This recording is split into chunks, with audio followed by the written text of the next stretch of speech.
Welcome to Sable BooKnight, an independent publishing company located in Canada, offering author services and accepting submissions for anthologies. Visit sablebooknight.ca for more information, and BooKnight shares the K. Here are your hosts, Tanya and Story Tyrant. Hello, everybody, and welcome to episode 14 of the Sable BooKnight podcast. My name is Tanya Stephenson. And I'm Story Tyrant. And today we are going to discuss mastering short stories. But first, I'm wondering, how are your projects going? I am editing. I'm just doing editing right now. Oh, that's I'm editing good. for myself, for others, and I'm reading a book and editing it as well. Yeah, that happens. It's hard not to do once you're like in the publishing world and you're reading and editing naturally anyways, so it just kind of becomes second nature no matter what you're reading. Yeah. I always wonder if I should mail the book to the author. Just say, here you go, I've done the full edit, because you should have made these changes. If you're going to read it. Found an error in Jim Butcher's book. Mm-hmm. It was supposed to say hands, but he said hand. I'm holding the staff with both my hand. Yep. And I was like, Jim Butcher, come I on know. now. I know. No one is perfect. Remember, these are creative arts. We don't perfect them so much as abandon them. Yes, abandonment is real in our world. Yep. Yes.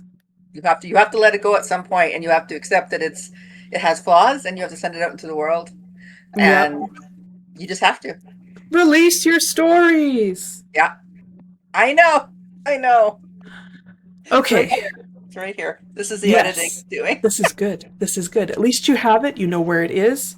Yeah. And after this, you should pick said project up and set it in front of you. Yep. I have my little display here. I set it on. Yep. Awesome. I've been sick for the last week and a half, and now I am trying to recover and get back onto some sort of a schedule. So, that's my plan. Get back on course. So, no other updates.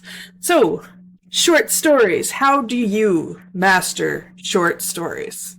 Okay, well, the first question a lot of people are going to ask is why? Why bother with short stories? There's no real big money market for short stories. You make a lot more money off a novel than you ever do a short story. And the simple fact is for mastering the skill of writing a short story. It's like, I know fiction writers who hoo-ha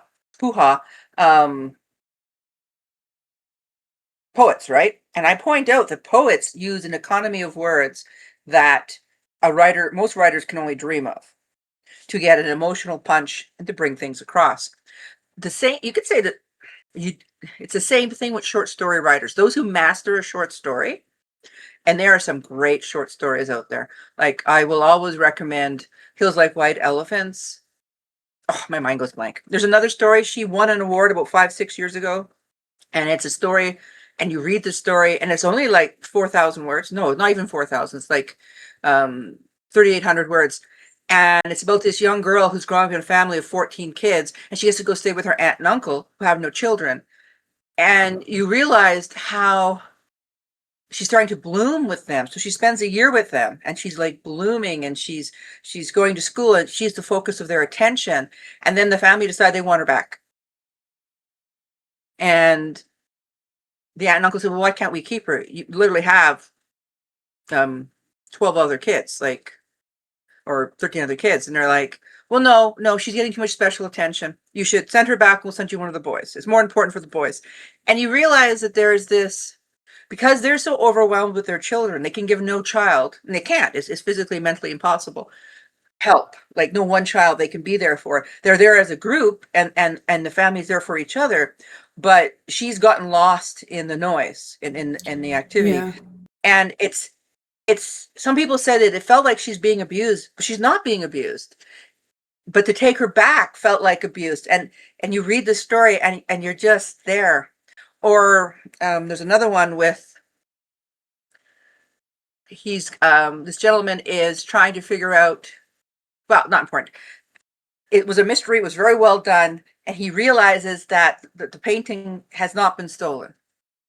Right? There's no way the painting could have come out of the house. So it's a locked room mystery, and it's two characters, and he is basically in the room, and he realizes it's still in the room. So, and he also realizes, as the person is explaining, how angry she is with her partner, and you realize very quickly that the painting is the partner's everything.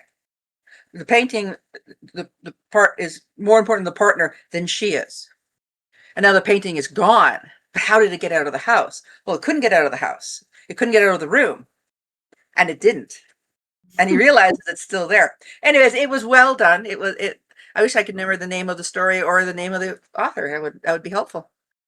So the other part of the short stories is that they're also great for collaborative projects and finding new readers by getting, if somebody has a favorite author and they've published a short story in an anthology, and that reader picks up that book and your story's in there as well, and if they enjoy it, it could lead them to purchase one of your books. But also it's great for like the reader magnet aspect of things, like, sign up for my newsletter and you get a free short story. Yeah. That is something that a lot of people enjoy. I also think that people say, "Oh, the time of the short story is gone." I don't think so. Oh no, you know what? It's even more necessary now because, we've been at these book sales and the vendor markets, and people come up and they say, I just don't have time to read anymore. So then you recommend, what about an anthology? It's got short stories, and then if you feel like reading but you don't have a ton of time, at least you just have to focus on this one little thing instead of a big novel. Yes. So Yes, and I do know a couple people said that short stories are a gateway to get back into reading. So, and that is true. That really is true. yeah, I believe Also, that. if an author can master the short story, if you can master the skill of that tightness in writing, your overall writing improves.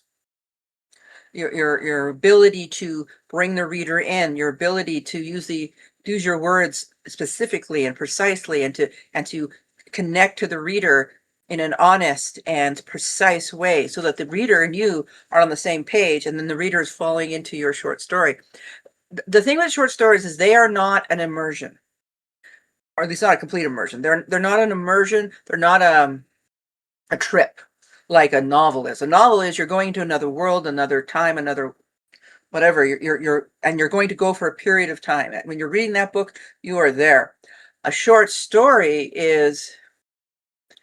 My dad always said that he loved short stories in the bathroom, and I was like, Dad. He goes, no, because a good short story, you can sit in the bathroom or sit out in the morning with a cup of coffee and then go to the bathroom because of the coffee.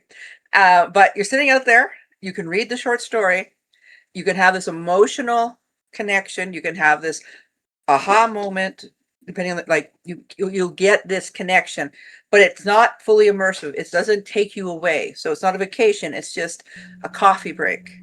Yeah. And he said he liked that because also your legs didn't go numb and you can leave the bathroom. You weren't doom scrolling on a phone. Yeah, no, it's true. It's so true. It's funny and it's true. I think it's good too, like if you're traveling and you are on in between, flights or something like that, and sometimes when you're traveling, you can't always pay 100% attention to something because there's people around you, there's movement, there's turbulence in the flight, there's all this stuff going on and people around you talking to you, so you can't always be 100% into a novel. But if you have short stories with you or whatever, then it's kind of easier to step away and come back to it. Mm-hmm. Also, with an anthology of different genres or different types of stories, sometimes you pick up an anthology and it's all scary stories, or it's all mysteries, or it's all romances, because you want your dessert, or you want a meal of these, a selection. You want to go up to the buffet and you want to have a selection, but you want it to be the salad bar, or you want it to be the dessert bar, right? But sometimes you want to go to the buffet and you want to grab something from here and there and here and there because of your mood. Your mood affects whether or not you're going to enjoy a story, regardless of this length. Your mood determines what you want to read. What's happening around you will determine how much enjoyment you can even get out of a story. Like you said, if you're very distracted, you can't do a deep dive. You can't go deeply into a story. So, and I've tried to explain this to people that when you read a story, like if you pick up a book and you're trying to read a story, novel, short, whatever, and you can't get into it, put this book down and come back to it later. And I mean later as in a week, a month, a year, 6 months, sometimes a change of season. So if you're trying to, like, I cannot read stuff. I don't even want to watch movies with snow or winter during the summer. Okay, because we live in Manitoba. We got 4 months of summer, and that's it. And I'm pushing it, saying 4 months. How do you master a short story? Well, let's start out with the most basic form of short story. Well, technically any story. There are 6 elements, or you can call them 5, or you can call them 4, or you can call them 3, or you can call them 7. But it's the same list, okay? And I literally made notes. I am been a good girl today. I made a stack of notes. I believe in you. Yes. So, the main character, the problem, the motivation, the action, the results, the change. And it's the same for a novel. It's the same. It doesn't matter. So the 6 elements of a short story, technically any story, is the main character, the problem, the motivation, the action, the results, and the change. Okay? So I know that sounds really weird. So I rewrote it. You start with a character. You give the character a specific problem, an inner conflict. Okay? Which is wound, the lie, they tell themselves their wound, their weak, whatever it is. Okay? Motivate the character to act on the problem. That's the outer conflict. Okay?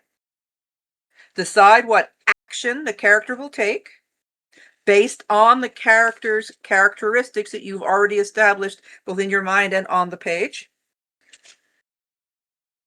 What will the result of that action be? And how does it force the character to change? That's it. It's pretty That's it. simple. Yeah, that's a short story. That's every short story. That's every long story. That's every chunk within a long story. That's your try-fail cycle. That's all of that. Okay. So now how do you do this if you're not a plotter? It doesn't matter if you're a plotter or not a plotter. Because I will now explain the plots of stories. Are you ready? Okay. I'm ready. First off, Drum roll. Yeah, drum roll. Okay. So the thing is, since this is the most basic thing, and you can literally turn this into literally three things. It doesn't have to be 5. It doesn't have to be 6. It doesn't have to be 7. You can stretch it out, but honestly, you can go down to 3 with this. You can just basically say, you start with a character with an inner and outer conflict, 1. You decide what action the character takes, 2, and the result and how it forces change, 3. You can literally do it that short. Like, or you can stretch it out to 12, which gets silly, but to each their own. All right. So here is the more common 5-step argument for a story. Okay. Introduce your protagonist. What does your introduction have to do in a story? It has to tell you who, where, and the genre. So literally in that first sentence, paragraph, if it's longer, 2 paragraphs, I'll even give you 3 paragraphs in a Chihuahua killer. Okay. If you're writing a novel, a tome, that if you drop on a small animal, it's toast. Okay. Fine. I'll give you the first 3 paragraphs. After that, this is not up for debate. Like literally, that's just, you're just being whatever. Okay. Have you ever heard of the mice quotient? I've heard of that, but I can't remember what it is. Okay, 1 minute. I've written down her name. I want to find it. All right. Mary Robinette Cowell. Cowell? Oh yeah, I know who she is. Yeah. Yes, she is she writes short stories. She's a famous short story writer. I do believe she does novellas. I don't think she does novels, but she's won lots of awards and she does a lot. If anyone here has heard of Brandon Sanderson, he has up right now a series of lectures, and I would recommend you go to lecture number 7, where she is the guest instructor and she talks about short story writing. Now, I heard about the mice quotient 10 years ago, 12 years ago, and it was actually a panel, and it was her, Sanderson, and a few other people talking. And I went to the panel and watched it online because of the I'm Not a Serial Killer series. And that was my first introduction to Sanderson. I know that's ridiculous. Me, a fantasy writer. But I had not put together his series of books with his name. Don't ask why. There was no connection. Anyway, All good. back to short story. The mice quotient basically says it's MICE, and it's a type of story you're writing. In a very short story, you can only pick one type of story. The longer the story, the more things you can add to it. But basically, it's milieu, inquiry, character, and event. So milieu M, inquiry I, character C, event E. Now, I'd already read this in Lawrence's block. I think it's block. How to Telling Lies for Fun and Profit. A book I highly recommend. Telling Lies for Fun and Profit. It really is. It really covers a lot of stuff. Anyways, when you're doing short fiction, your introduction must give you these 3 things. Where'd it go? Introduction. I just had it. Who, what, and genre. Okay? This is critical importance. And people go, oh, I have to tell by the way it's a science fiction. No, you don't tell. We don't tell, especially in short fiction. You don't have the room to tell. You have to show us with specific, precise words. None of this generalities from your 5,000 page tome. Not, She realized it was not the droids she was looking for. Exactly. That right there. Right. Okay. So your introduction. In a short story, you must be as close to the point of medias rea as you can be, where the action goes from the normal to the literally. If you can start your short story as it's shifting, as it's literally the character is going from their normal world, or you're opening it up, and the problem is presented as close to that point as you can. Sometimes, literally, the problem is being presented in the opening. That is fine. Remember the 5 questions you have to know in your head from D.V. Swain. D.V. Swain's 5 questions. So I reworded her 5 questions based on my own stuff. Who is the character? What's the genre of the story? What's happening? Which is literally who, where, and what. Yeah. Right? That's it. And that's where you start.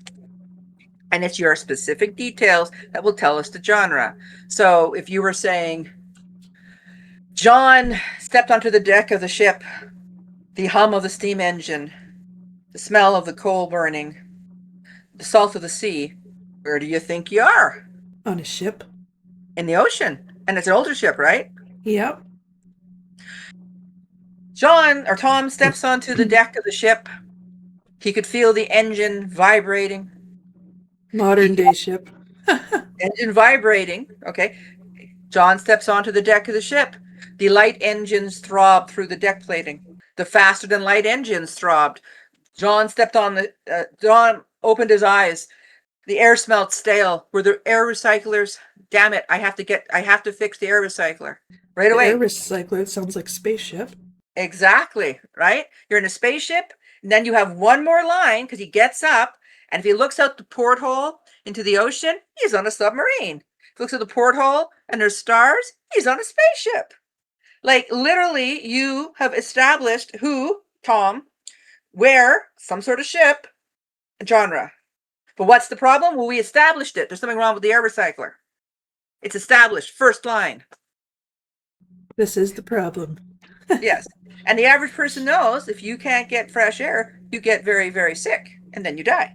So you've already established a threat and a danger. In one line, Tom opened his eyes. The air smelled. The air was stale, or the air recyclers weren't working. The stale smell of the air, or the air felt stale. With a headache pounding, he knew the oxygen levels must be dropping. Well, he's out of the bed now, and he's in a bit of a panic, tripping over, trying to grab his tools, heading to the. You hear what I'm saying? Like you don't need. People say, "Oh, I need 5 or 6 sentences." No. Story Tyrant says no. Okay. Think of, so your first line literally should be introducing the genre, who the protagonist is, and what the problem is. At the very least, your first 3 lines. You can really do it in 2. You can easily do it in 1. We can be challenged. The second line, or third line, I always think it should be part of the first paragraph, is what does the crisis mean? So if the air recycler, the crisis means death. Although it's an external threat, it also ends the internal dialogue. You know what I'm saying? So, I think the stakes there are pretty obvious. But you should really have that. Okay. So number 2 is obstacles and stakes. I often say you can do stakes in the first paragraph or even the first line, depending on how you write. But if you haven't introduced the stake, so the external stake for our Tom is that if he doesn't get the air scrubber fixed, he dies. But what's the internal stakes? Well, your next line could be him grabbing his tools and going down the hall and knowing he's going to lose this job. If he can't get this air recycler work, like there's death, but he gets it working. And then maybe he gets called up and gets in trouble. Or maybe he's like, if I don't make it, maybe he's on his way somewhere and it's a piece of junk that's falling apart. Or maybe it's a underground base, or so. You have your ideas, like pick whatever. But there needs to be an internal stake that is bigger to motivate him forward. Death is a good motivator to fix the air recycler. But what's the bigger motivation internal? Okay. And in obstacles, people very easily remember external obstacles, dying from lack of oxygen, but they forget internal obstacles. I'm not good at this. I'm not a master engineer. Why the hell did I take this job? I shouldn't have lied on my resume. Yeah. Just because you could read it in a book, Tom, doesn't mean you can fix it in real life. There he is. And that also shows you the lie he tells himself, or his internal flaw. He doesn't believe in himself. So literally, that line does 2 heavy liftings. It gives you the internal obstacle and the lie he tells himself, or his flaw, or his wound. So we have literally 2 lines. Waking up, the bad air, rushing out. He needs to get it fixed before, he dies. You don't need to say he dies because bad air. Grabbing his tools, beating himself up internally while he's getting to the... there is a loose rule of thumb. Mary Robinette Cowell, she has a actual mathematical formula, which is really cool because it does work for most people, where every character, think of it as 1,500 words. So when you add a new character, you add 1,500 words. Well, okay, some people, if you add a character, they add 750 words because how tight the writing is. I don't add less than 1,500 words. I add between 1,500 and 2,000 words, which every character I add, because that's how I write, even though I should be able to write tighter, and I know that, and I have in the past. It's just, that's how I am. So your average person will add between roughly 1,000 to 1,500 words per character. So if you have one character, you should have a story around 1,500 words. If you have one location, you should be good to stay within that. But if you change location, Okay, but if you add a second location, you usually add between 750 and 1200 words, because you have to move the character, you have to change, you have to bring up stakes, you have to add the thing. The problem is a lot of people forget that location doesn't just orientate and ground the reader. It's the foundation of your story.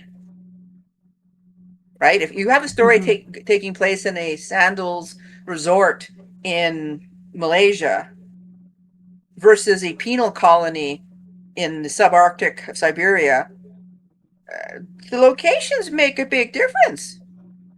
Right? Like, you can have a love story put in both locations, but I'll tell you right now, the locations are going to change the stakes and how the love story works.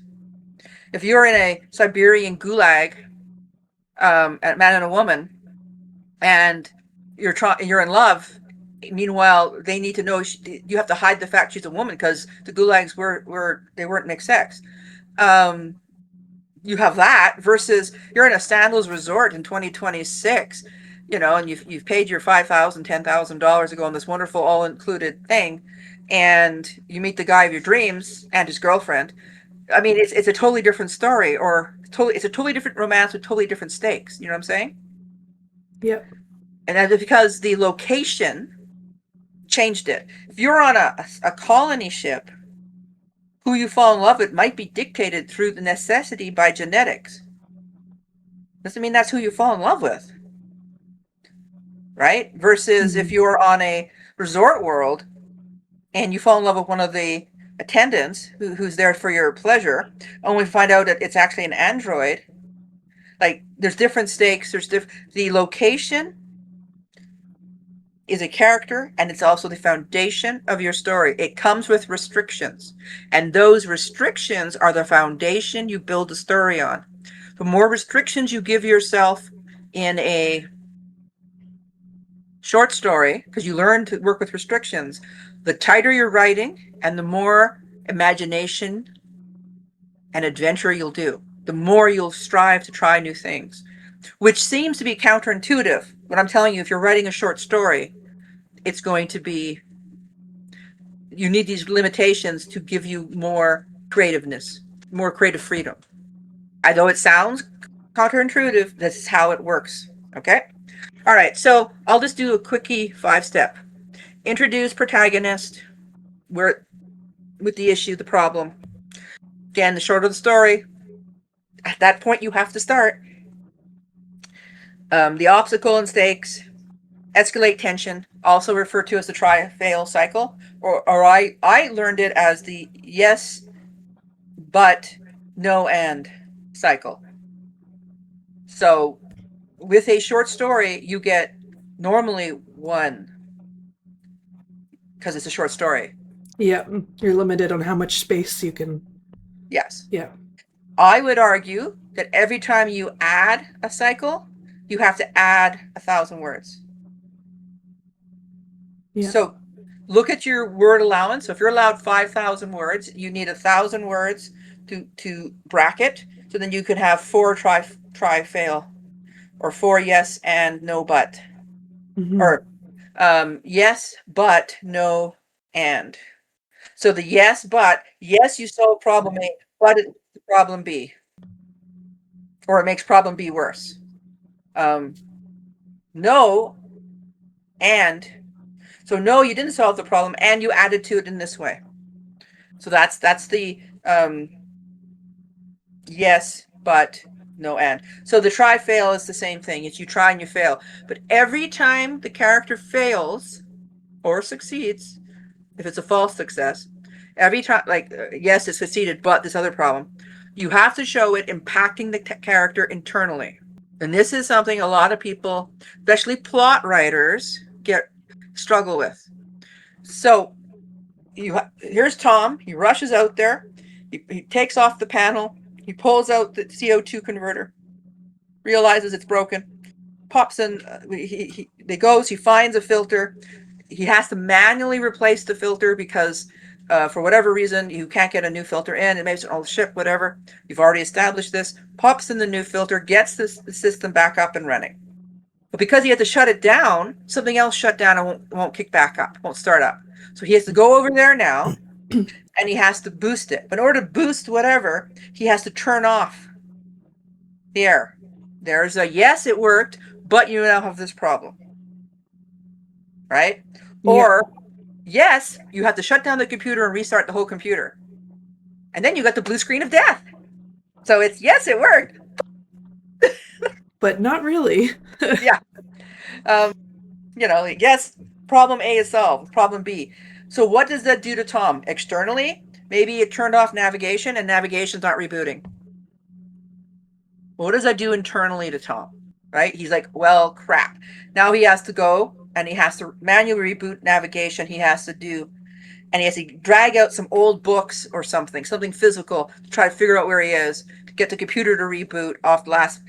This stretches him, makes him panic, makes him tell himself what an idiot is. He should have remembered to turn off the or to put into a standby mode the navigation computer before doing the shutdown. But then he fixes the problem. He is his own magician. He has the tools, but he has to learn he has the tools. He has to start acknowledging that he has fixed the problem. Right? So he fixed problem A, then he fixes problem B. Right? And then he goes into the room on the ship and there's 10,000 men, women, and children going to a colony world. And if he fails, they die. What kind of pressure is that putting on Tom? Maybe he goes into that room and there's no colonists, but he opens the door and there's 1,000 goats, 1,000 cows. Maybe they're in suspension. Maybe they're not in suspension. Maybe the goats are eating something out of the wall paneling. And he's like, well, okay. Like, but these lives are dependent on him. Where they're going to make a huge change in the lives of those people. Sorry, it's sliding down it. Anyways, I know. It's because it's not for you that way. Okay. Let me get back to this and I apologize. Escalate tension, try fail. What forces, part 4, what forces protagonists to work with flaw, overcome wound, or acknowledge it's a lie they've been telling themselves and overcome the lie to change and solve the crisis? Well, Tom has to figure out where they are. He has to stop the ship. Or leave the ship in its current trajectory, find out when the correction needs to be made, makes the correction. You know what I mean? Like, he has to solve the problem. And then 5 would be the confrontation and resolution. They always call it the confrontation because, a lot of people get confused with confrontation because they think it's a person confronting someone else. But it's a person who has confronted the problem as well as their internal flaw, lie, wound. Mm-hmm. So the confrontation primarily is internal. So sometimes you read a story and you think to yourself, this could have been a much better story, but there's something missing. Because the writer has forgotten that the first confrontation has to be of self. So Tom arrives, the guy says, wow, you had a rough trip. This broke, and this broke. Thank goodness we had you on that ship. And he thinks to himself, really? Me? I did this. I got us here. Right? Like, good thing you were there. And he says, he thinks it's a piece of junk, but I know it. He goes, I'll take it over to whatever. Because he knows he can solve the problem. Right? She's an older ship. Or he realizes this. So, and then the resolution. A lot of people lump the resolution in with the confrontation, especially in a short story, because there is no room for a drawn-out resolution. At the same time, we've all read that novel that has 27 pages of resolution, and it really didn't need it. Yes. And the problem is that person needs to start writing short stories to learn to end their stories. Yeah, it's like wrap it up quickly with some sort of emotional hit. Yes. Like obviously the crisis has been solved. And everyone dying is solution. It's not a good solution, but it works. I mean, and for those who say, well, that only works in violent stories. Hamlet. Okay, Hamlet's a bit violent, but Hamlet, they all die. Yeah. Right? there's a couple other stories, sci-fi stories where everybody dies. I'm like, well, okay. Oh, today's episode is brought to you by Yorkshire Gold. Gold. Yorkshire Gold. Yes. All right. My brain is stuck So, in stories. All right. is there So, anything? Yes, you've got more. Okay. We're at 40 minutes already, so. well, it might be a little longer one because we got stuff to cut out, though, don't we? Yeah, a little bit. All right. The resolution is the effect of solving the crisis, of confronting the problem, and you should show change. Some people argue, no, a short story doesn't need to show change. Actually, a short story must show change. If nothing has changed from the beginning to the end, people are very unsatisfied with that work. The reason is, in a short story, it must be the primal definition of a story, which is the change of the protagonist, right? The internal change. That is why the emotional resolution is so important. If you have a long story, you can technically have it end where it began, but there needs to be an emotional journey and changes need to happen within the protagonist to get you there. And I also think it's very lazy writing to write a vignette and call it a short story. So what are the 4 types of story? There is only 4 types of story, or micro story, or inner story, or whatever. There is milieu, inquiry, character, and event. Mice quotient. I was taught location, question, a character and event is what I was taught. So what's a milieu story? It's a story about the location, where the location drives the story forward.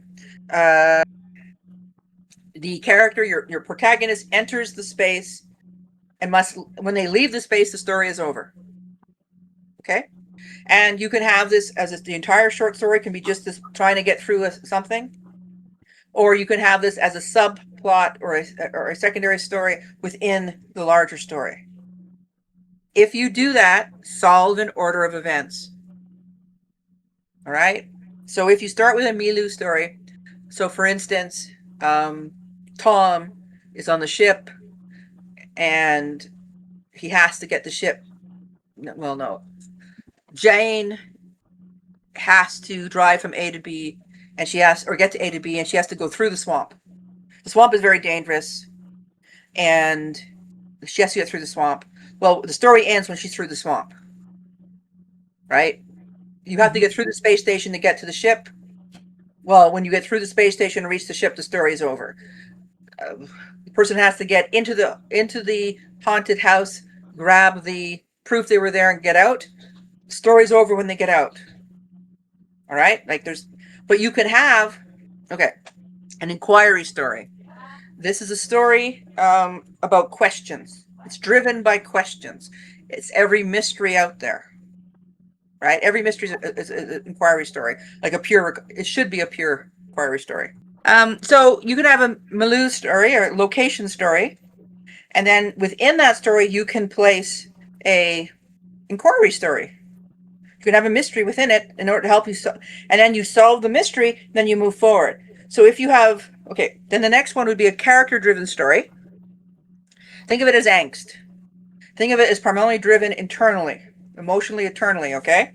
They start unhappy with the self, they end happy with the self. Something about the self has been resolved. They have come to grips with the lie they tell themselves or their wound or something, and they have moved forward. Your classic character stories are romance, are coming of age, are like those kind of stories, like where it's emotional. You can have a milieu story, a location story, with a character subplot story within. That should resolve first before the bigger arching story. Whatever is the story type that starts your short story or novel or whatever, but your short story should, if you add another one inside, it needs to be solved first. Does that make sense? Yeah. Okay. Order of events. Yeah. And then an event story. It's an action story. It's an external threat. Event story and character story are often referred to as opposite. The character story, the big thing that has to happen is internally. The event story, the big thing that has to be overcome is external. but both have the external and internal elements working within them. When you are writing a short story, you're given a word allowance, budget of words, a number of words you're allowed to use. So let's say you're doing a 20,000 word story. Well, to just put your first character in there and get things going, you got 1,500 words roughly used up. If you want to add a second character, you're going to add roughly 1,500 more words. That's 3,000 words. That leaves you 2,000 words in your budget, right? It's 5,000 word story. And then you say, okay, I want 2 locations. That's it. It's done. You say, I want a subplot. So I want a romantic subplot. It's done. Now you have to solve that. Because think of each one of these in a short story context as needing about 2,000 words to resolve. So when you're writing your story and you have a budget, that immediately limits what you can do. Right? Yep. And this limitation will then give you a place for your creative energies to flow out of. Because this is the foundation that confines it. And now you must think and work and bring to life your story within those restrictions. And that's where good writing comes. One of the ways to think of a location story is a story about navigation, like physical navigation, which is why it's often great to mirror it with internal navigation. Does that make sense? So Jurassic Park does this, right? Jurassic Park, they have to get out of the park. It literally is a location story. But there's a bunch of internal stuff happening, right? That kind of mirrors what's happening externally. So I always thought that was kind of neat, including an inquiry. There's also an inquiry story in there, and an event story. So you have it all happening. So who, where, genre, be specific. Here's a mini bio. I did these up years ago. It's literally 2 pages. You fill in quick notes. It's age, parents, birthplace, marital status, children. And you don't even have to answer half of these. If you're writing a short story, often you don't have to write out a bio at all because the character is fleshed out as you write the story, right? Yeah. Oh, okay. My story idea. Start with a character. Who are they? What's the age? What's the time period? What's the genre? Again, who, where, genre, right? What is the character afraid of? What is strongest do they have? What's the inner conflict? That is, again, the wound, the lie, the what's it called? Wound, lie, or internal conflict. Okay, so the internal conflict, the lie, or the wound. The wound is something that the reason this is important is because your character doesn't exist in a vacuum. When we step into a short story, just like a novel, these characters had a life before the story starts and will have a life after. Even if they're dead, they had a life. You know what I mean? Mm-hmm. So you have to remember that. That is why the wound or the lie or the internal conflict is so important. That is why it's critical to bringing your character to life and your story to life. Is because they don't exist in a vacuum. Again, plotters struggle with this. Because plotters tend to want a plug-in that does exactly what they want to follow the plot. Yep. Right? Pantsers, who tend to be more character-driven, don't have a problem with that, but they can meander off. They can go off on tangents and side quests and you know what I mean? Definitely. Yeah. Any questions? I don't think so. That was very well planned out. I have a starter. Yeah. Your character, you determine the character, is standing in a cafe. You determine the type of cafe. You determine where it is. You got 2,000 words. That's it. Oh. Okay. That's a good homework assignment. A complete stranger says to them, "Aren't you glad the health department let this place open up again?" It could be so many things. What do you think? Good. I like it. And then the cafe could be wherever you want it to be. Whatever time period, as long as they have cafes in space, on Earth, somewhere else, in another universe, in a fantasy world. The individual that says this, it could be whatever it is. But how does your character respond? That's it. You got 2,000 words. Enjoy. Nice. All right. Well, thank you, Tyra. That was very detailed. And thanks for joining us today. And I guess we'll talk to you again soon. Have a great rest of your day, afternoon, evening, night, or whatever. And keep writing.